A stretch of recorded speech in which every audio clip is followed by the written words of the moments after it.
Questions of Cultural Identity,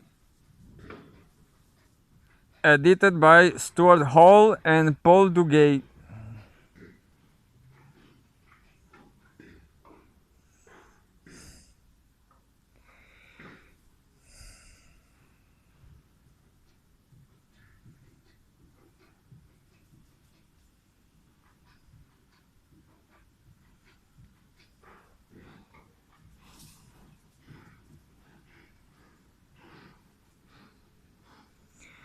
Preface. The chapters in this volume originated in a series of seminars organized by the Sociology Research Group at the Open University as part of its 1993-94 research team, Cultural Identities. The aim of the seminar series was to examine why questions of cultural identity have acquired increasing visibility and salience in recent years in social and cultural theory, as well as in a number of different fields of research in the social sciences, cultural studies, and the humanities, bringing together contributions from different disciplines and theoretical traditions. This collections aims both to illuminate and to move forward debates about cultural identity and their meaning in contemporary social formations. The introduction to the volume, the introduction to the volume Identities identifies some of the main themes explored in the chapters that follow, as well as offering explanation of its own as to shy the question of its own as to why the question of identity has emerged in so compelling and at the same time so deconstructed and disinterested a form However, neither the introduction nor the volume as a whole lays claim to providing a complete account, even in schematic form. Nor should readers expect to find complete agreement amongst the contributors. Rather, the collection aims to open up a wide range of significant questions and possible lines of analysis. We would like to thank everybody who contributed to the seminar series, particularly Henry Litchi, who helped substantially in its organization and smooth running, and Kenneth Thompson, who shared a number of sessions. Our thanks also to the Faculty of Social Sciences at the Open University, whose financial support enabled the series to take place. Finally, the chapter authors have borne stoically the successive rounds of alterations and amendments. Our thanks to them and to Pauline Turner for her marvelous secretarial support throughout the production process.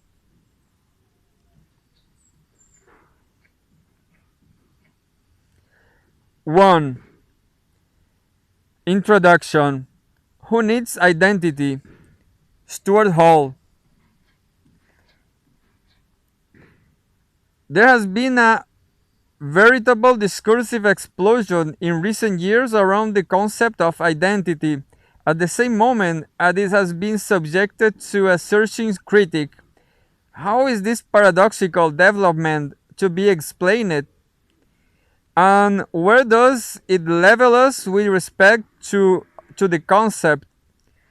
The deconstruction has been conducted within a variety of disciplinary areas, all of them in one way or another critical to the notion of an integral, originary, and unified identity. The critique of the self-sustaining subject as the center of post-Cartesian Western metaphysics has been comprehensively advanced in philosophy.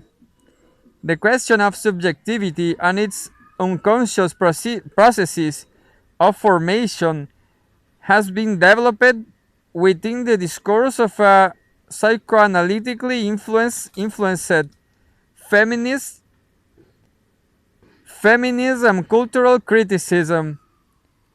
The endlessly performative self has been advanced in celebratory variants of postmodernism within the anti-essentialist critique of ethic, racial and national conceptions of cultural identity in the politics of location.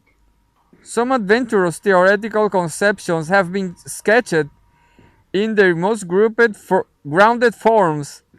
What then is the need for a further debate about identity? Who needs it? There are two ways of responding to the question. The first is to observe something distinctive about the deconstructive critique to which many of these essentialist concepts have been subjected. Unlike those forms of critique which aims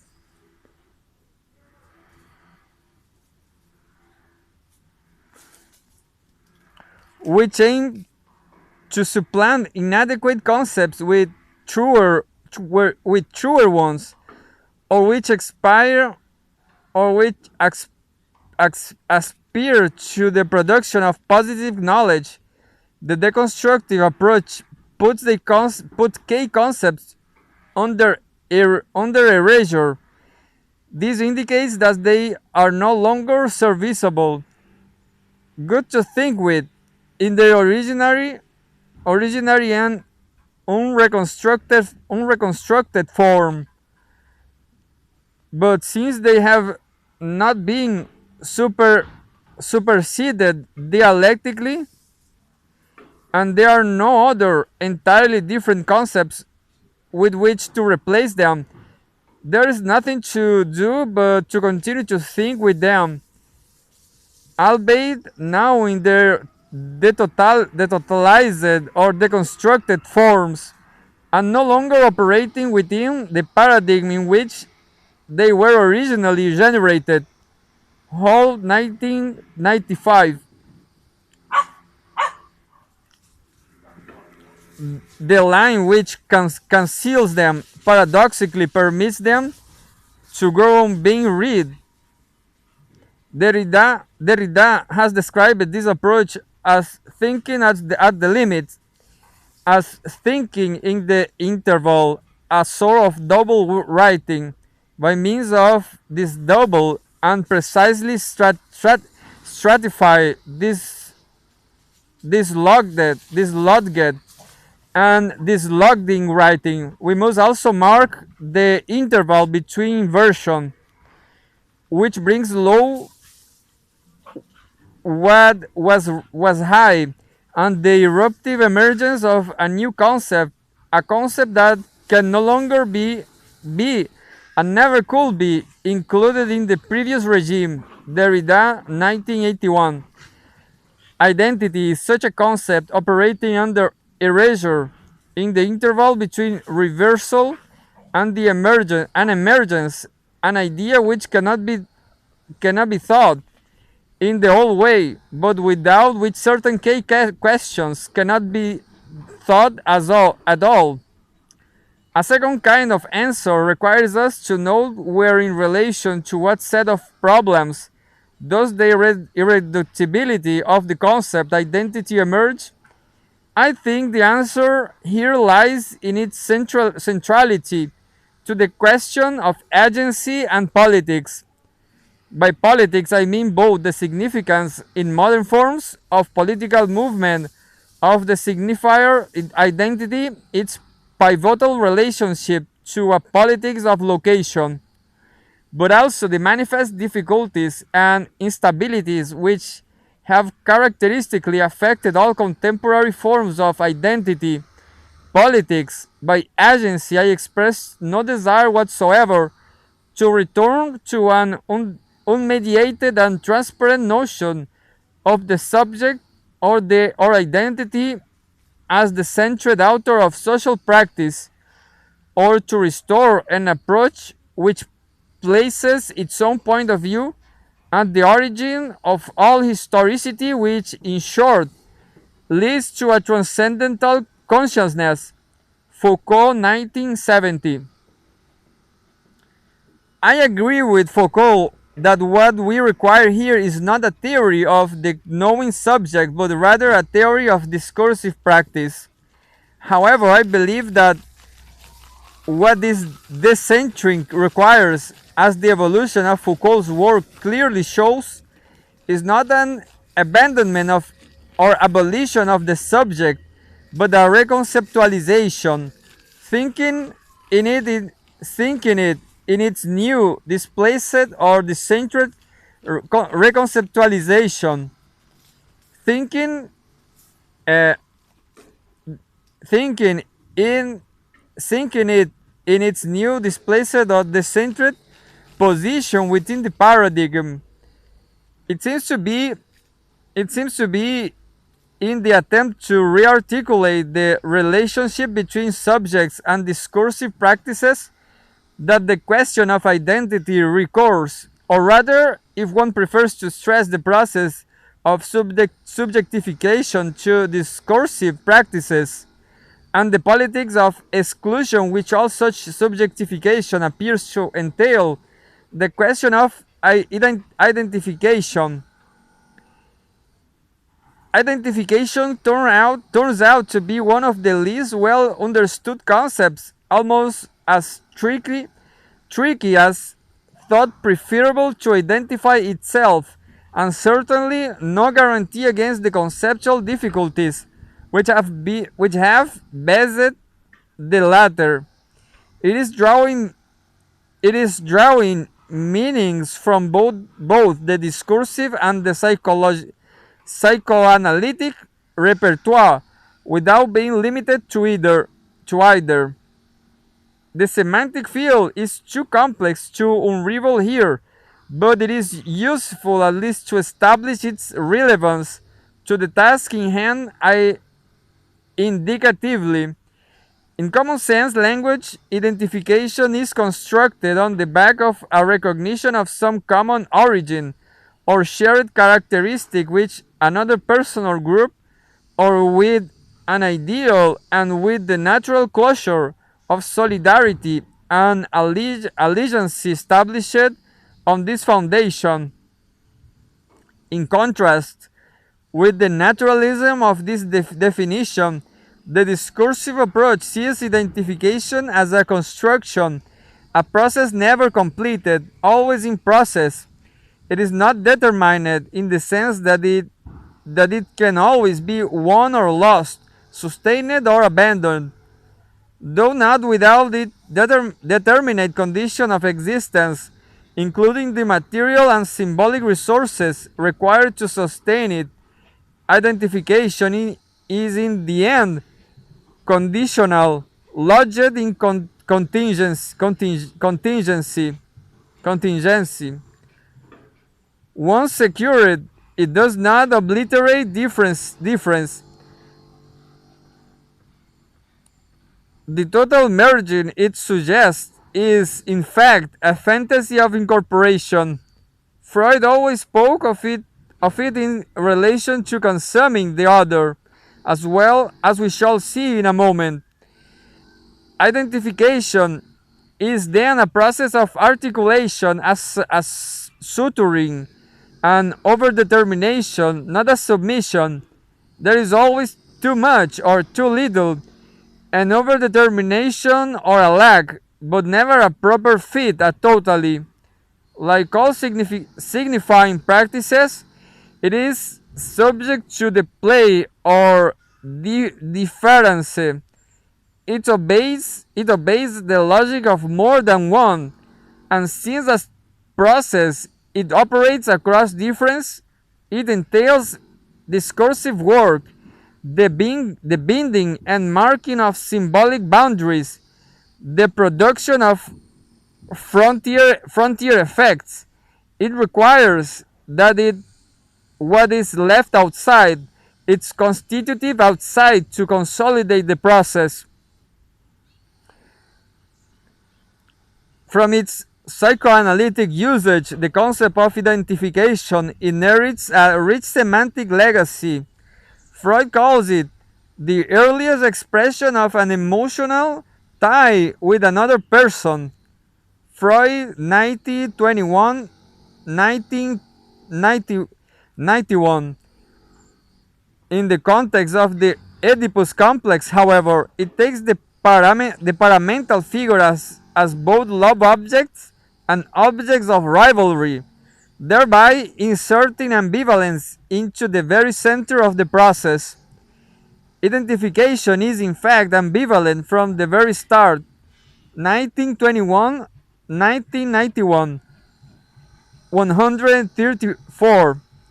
In mourning and melancholia, it is not what it is not that which beings want to an object that exists, but that which beings want to an abandoned object choice. It is in the first instance a molding after the other, which compensates for the loss of the libidinal pleasures of primal narcissism. It is grounded in fantasy, in projection and idealization. Its object is as likely to be the one that is hated as the one that is adored. Tommy, venga, Tommy.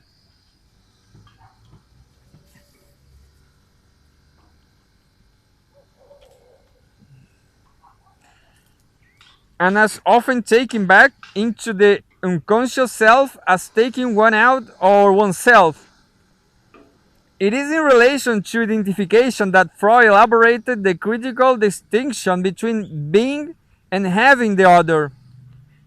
It behaves like a derivative of the first oral phase of organization, and the libido in which the object that we long for is assimilated by eating and is in that way annihilated as such.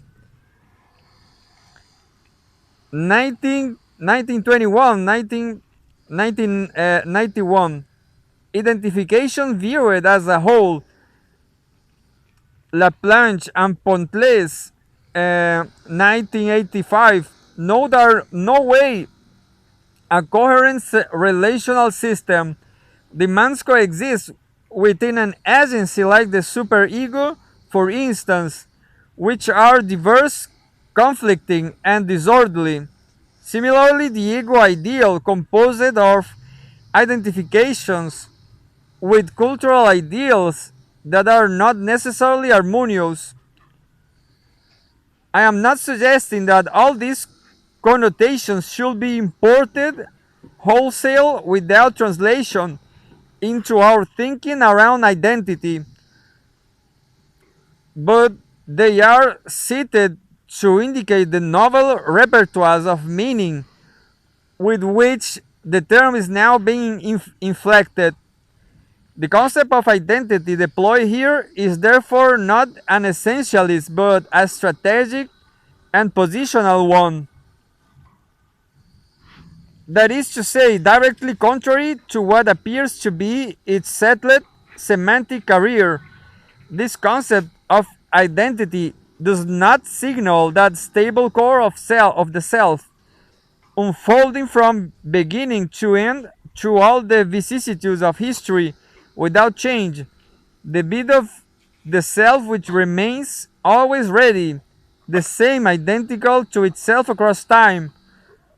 Nor, if we translate this essentializing conception to the stage of cultural identity, it is that collective of or true self hiding inside the many other, more superficial or artificially imposed selves, which a people with a shared history and ancestry hold in common.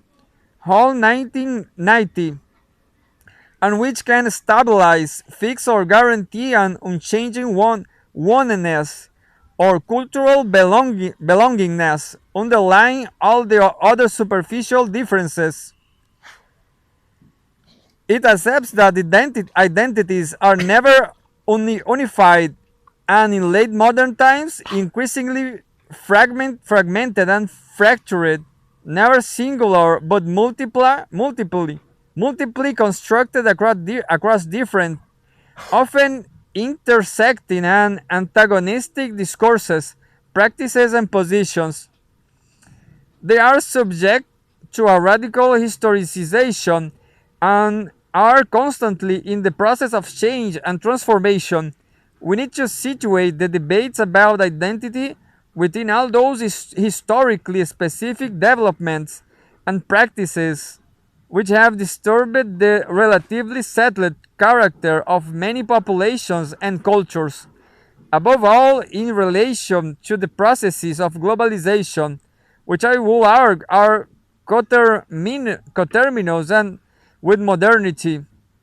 Hall 1996, and the processes of forced and free migration, which have become a global phenomenon and the so-called post-colonial world, though they seem to invoke an origin in a historical past with which they continue to correspond. Actually, identities are about questions of using the resources of history, language, and culture in the process of becoming rather than being, not who we are or where we came from, so much as what we might become, how we have been represented, and how that bears on how we might represent ourselves. Identities are therefore constituted within, not outside representation. They relate to the invention of tradition as much as to tradition itself, which they oblige us to read not as an endless reiteration,